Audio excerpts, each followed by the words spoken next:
흔히 이제 마케터로 꿈꾸시거나 광고회사를 들어가시려는 분들은 광고회사는 항상 밤낮이 없고 철야를 많이 하고 야근이 정말 심하다는 이야기를 한 번쯤 들어보셨을 거예요.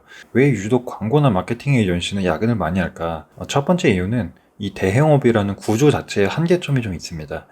우리는 클라이언트의 일을 받아서 그 일을 수행을 하는 이제 대행업 종사자들인데요. 주로 이제 우리가 광고주라고 부르는 클라이언트의 담당자는 광고 대행사와 홍보 대행사와 일하기 이전에도 그 회사 안에서 진행되는 전사적인 업무도 굉장히 많아요. 뭐 회의라든지 아니면 뭐 다른 팀 간의 미팅들도 굉장히 많은데 나중에 결국에는 광고회사라든지 홍보회사에 이제 전달을 해줘야 되는 업무는 본인이 한번 정리를 해서 줘야 된다라는 거죠. 그러면은 그것을 요청을 하기까지 본인도 정리해서 전달할 시간이 필요하기 때문에 회사 안에서 진행되는 업무를 먼저 하고 그 에이전시의 업무는 뒤로 이제 밀리는 경우가 있습니다. 그렇다 보니까 아무래도 우선순위에서 밀리면서 업무 요청 시점 자체가 조금 늦어지게 되고 그에 비해서 업무를 마감해야 되는 기한은 딱 정해져 있다 보니까 상대적으로 그 업무를 뒤에서 받는 홍보대행사나 광고대행사 같은 경우에는 조금 급박하게 일을 진행을 할 수밖에 없다. 그래서 이 대행업의 구조가 가장 좀 작용을 한다라는 게 첫 번째인 것 같고요. 두 번째로는 이제 광고나 마케팅은 지식노동이죠. 이제 보통 우리가 육체 노동이라는 건 잘 알지만, 육체는 이제 어느 정도 몸을 쓰면은 지치게 되면 그게 이제 표가 납니다. 그쯤에서 이제 그만하거나 이렇게 다음날 다시 하는 게 있는데, 지식 노동은 사실은 표가 잘 안 나요. 그래서 이제 머리를 계속 쓰다 보면 이게 머리를 쓴다라는 건 새로운 생각이라든지 새로운 아이디어를 계속 찾는 일이기 때문에 가장 매력적이고 좋은 아이디어를 찾는데 사실 몇 시간이 걸릴지는 아무도 모릅니다. 그 당시에 이제 참여한 프로젝트나 어떤 같이 참여한 인원의 구성에 따라서 금방 아이디어가 나올 수도 있지만 굉장히 오랜 시간 걸릴 수도 있기 때문에 사실은 이 창의적인 업무를 계속 수행하는 부분에 있어서 아무래도 시간이 일반적인 그런 루틴한 일보다는 굉장히 좀 오래 걸리는 경향이 있다. 그래서 끊임없이 새로운 생각과 창의력과 창조적 사고를 해야 된다라는 이유가 두 번째 이유라고 생각을 합니다. 그리고 이제 세 번째는 영업 구조 때문인데요. 광고 대행사나 이제 홍보 대행사나 마케팅 에이전시 같은 경우에는 클라이언트와 보통 1년 단위로 계약을 체결을 해요. 그래서 1월 1일부터 12월 31일까지 계약이 모두 종료가 됐다고 하면은 그 다음에 우리 회사가 또 하는 게 아니라 다른 많은 경쟁 에이전시들과 경합을 통해서 우리가 내년에 이렇게 해줄게, 이런 목표를 달성하게 해줄게라는 어떤 제안을 하고 거기에서 이제 뽑혀야지 수행을 할 수 있는 거거든요. 그러다 보니까 이 경쟁 PT라고 하는 과정을 매번 준비를 해야 되고 그 과정이 보통 2주, 뭐 길게는 한 달 정도까지 준비를 하는데 정말 많은 인원의 노력과 시간이 들어갑니다. 그리고 이제 경쟁 PT를 준비하는 기간 동안에는 계속해서 그 제안의 내용을 질을 높여가기 위해서 어떤 계속해서 논의를 이어가거나 제작을 한다라거나 이런 연속성이 좀 있는 부분이 있죠. 그러다 보니까 아무래도 다른 업무를 할 때에 비해서 시간이라든지 노력이 많이 들어가서 아무래도 야근을 할 수 있는 빈도가 좀 늘어나지 않나라는 생각이 듭니다. 네 번째는 이제 조직 자체의 문제입니다.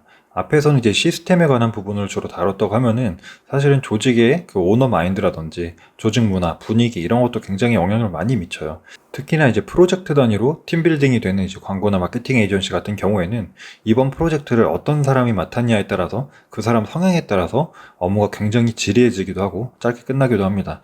그리고 그 프로젝트를 진행하는 구성원들의 어떤 역량, 사람들이 어떤 에이스들만 모였는지 아니면 정말 패급들만 모였는지에 따라서 시간이 좀 더 짧게 끝나냐 길게 늘어지느냐 이런 부분이 결정이 되기도 합니다. 그리고 이제 구성원들 역량이 모두 뛰어난다고 한들 이제 오너 마인드 자체가 약간 좀 예전 방식의 마인드다.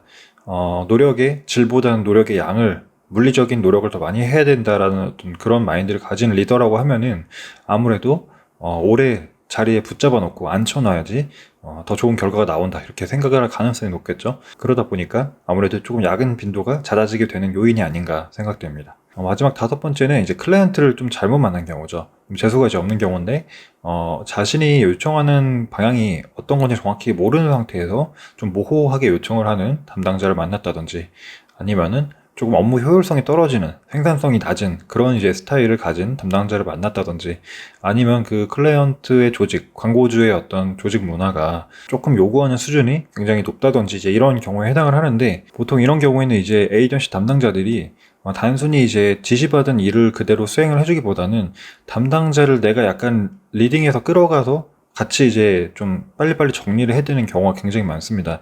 왜냐면 이제 그 클라이언트 담당자가 조금 효율적이지 못하고 좀 일머리가 없고 이런 사람의 가능성이 높기 때문에 이런 경우에는 이제 에이전시 담당자가 오히려 좀 빠릿빠릿한 사람 붙어줘가지고 계속해서 새로운 제안을 하고 방향성을 이제 제시를 하고 이런 식으로 이제 가야지 조금 일이 빨리 정리되는 경향이 있어요.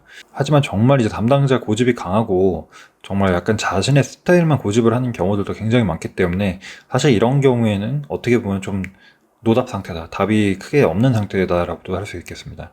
마지막으로 다시 정리를 해보면 일단 광고 대행업이라는 대행업 특성, 그리고 일이 계속 창의적, 창조적이라는 새로운 업무를 해야 된다라는 거. 그리고 세 번째로는 어떤 영업 구조, 계속해서 이제 경쟁 PT를 해서 그걸 생산을 가져와야 되기 때문에 계속 뭔가 사람들이 많이 리소스가 투입이 되는 그 영업 구조. 그리고 이제 우리 조직 에이전시 안에서 어떤 팀과 프로젝트를 하냐에 따라서 그 구성원들 간의 조합, 그리고 성향, 그리고 이제 마지막으로 광고주를 정말 잘 만나냐, 아니면 뭐 또라이 만나느냐, 그런 부분에 따라서도 야근 여부가 결정이 된다라는 점 같이 한번 알아봤습니다. 네, 그래서 오늘은 왜 광고 대행사나 마케팅 에이전시는 항상 야근을 달고 살까, 집에를 잘 못 갈까, 이 문제에 대해서 한번 알아봤고, 이 영상이 유익하셨거나 도움되셨다면 잊지 말고 꼭 구독과 좋아요 부탁드리겠습니다. 그럼 다음 콘텐츠로 다시 인사드릴게요. 감사합니다.